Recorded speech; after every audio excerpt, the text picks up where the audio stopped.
Футбол – это игра командная. Здесь важен каждый игрок. Подготовка, сплоченность, стремление.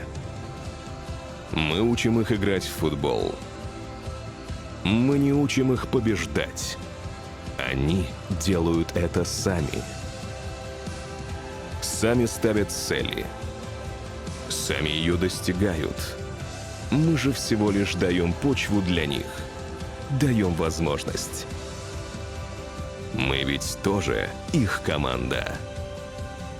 Мы – детско-юношеская футбольная школа «Тулпар».